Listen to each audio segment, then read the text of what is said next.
السلام علیکم دوستو، میں ہوں محمد کاشف اور آپ دیکھ رہے ہیں انفو کائنات۔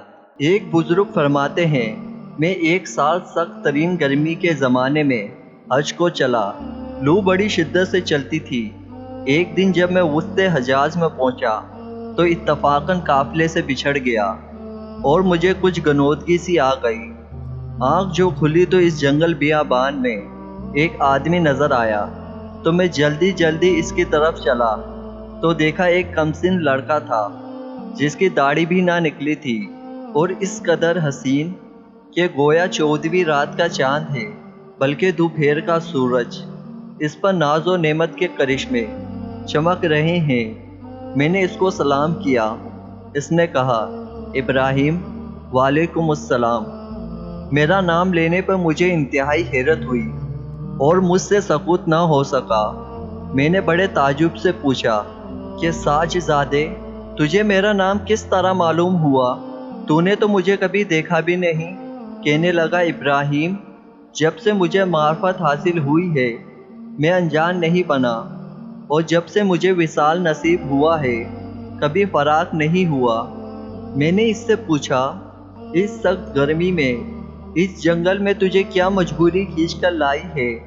کہنے لگا، ابراہیم، اس کے سوا میں نے کبھی کسی سے انس پیدا نہیں کیا اور نہ اس کے سوا کسی کو ساتھی اور رفیق بنایا۔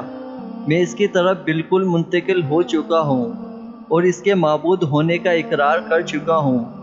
میں نے پوچھا کہ تیرے کھانے پینے کا ذریعہ کیا ہے؟ کہنے لگا، محبوب نے اپنے ذمے لے رکھا ہے۔ میں نے کہا، خدا کی قسم، مجھے ان عوارض کی وجہ سے جو میں نے ذکر کیے تیری جان کے ہلاک ہونے کا اندیشہ ہے۔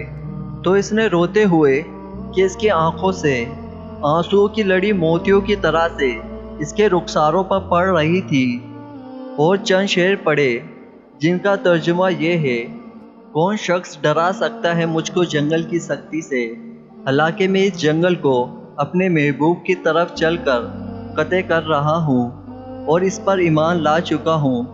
مجھ کو بے چین کر رہا ہے اور شوق ابھارے لیے جاتا ہے، اور اللہ کا چاہنے والا کبھی کسی آدمی سے نہیں ڈر سکتا۔ اگر مجھے بھوک لگے گی تو اللہ کا ذکر میرا پیٹ بھرے گا، اور اللہ کی حمد کی وجہ سے میں پیاسا نہیں ہو سکتا، اور اگر میں ضعیف ہوں تو اس کا عشق مجھے حجاز سے خراسان تک لے جا سکتا ہے۔ تو میرے بچپن کی وجہ سے مجھے حقیر سمجھتا ہے، اپنی ملامت کو چھوڑ، جو ہونا تھا ہو چکا۔ پھر میں نے پوچھا، تجھے خدا کی قسم ہے اپنی صحیح عمر بتا۔ کہنے لگا، تو نے بڑی سخت قسم مجھے دے دی جو میرے نزدیک بہت ہی بڑی ہے۔ میری عمر 12 برس کی ہے۔ پھر وہ کہنے لگا، ابراہیم، تجھے میری عمر پوچھنے کی کیا ضرورت پیش آئی؟ میں نے کہا، مجھے تیری باتوں نے حیرت میں ڈال دیا۔ کہنے لگا، اللہ کا شکر ہے، اس نے بہت نعمتیں عطا فرمائی، اور اللہ کا فضل ہے، اس نے بہت سے مومن بندوں سے افضل بنایا۔ ابراہیم کہتے ہیں کہ مجھے اس کی حسین صورت، حسین سیرت اور شیریں کلام پر بڑا تعجب ہوا۔ میں نے کہا، سبحان اللہ، اللہ پاک نے کیسی کیسی صورتیں بنائی ہے۔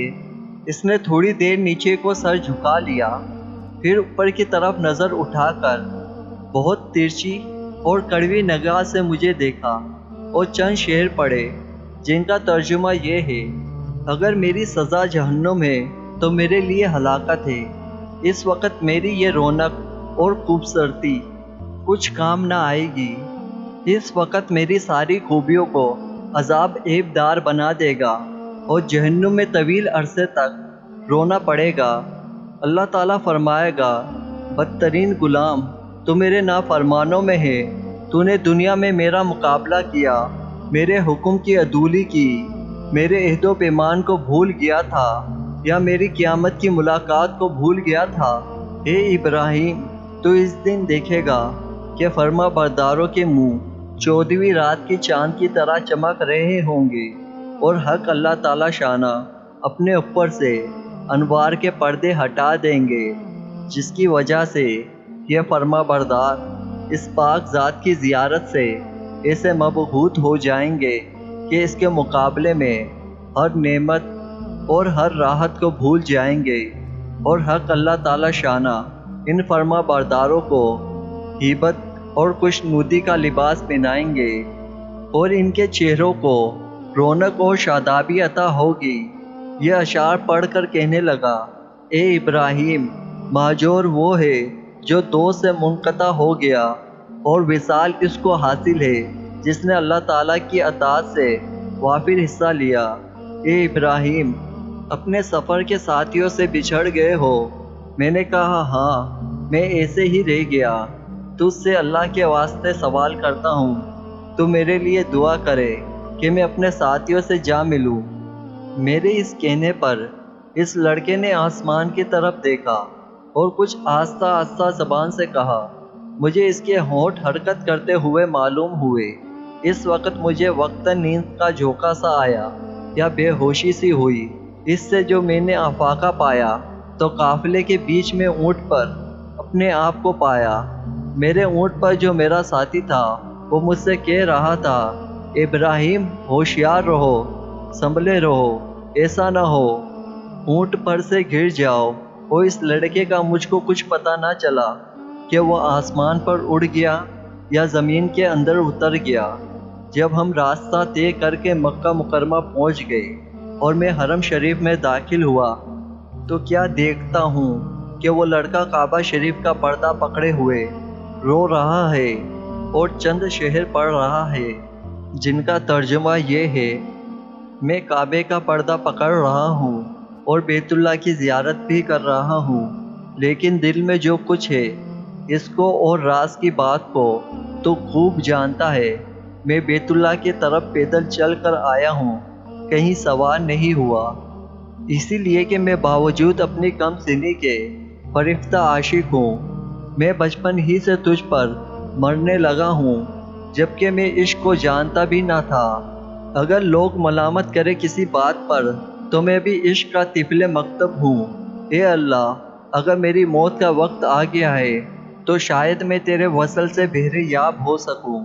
اس کے بعد وہ بے اختیار سجدے میں گر گیا اور میں دیکھتا رہا، اور اس کے بعد میں اس کے پاس گیا اور اس کو ہلایا تو وہ انتقال کر چکا تھا۔ ابراہیم کہتے کہ مجھے اس کے انتقال کا بڑا صدمہ ہوا۔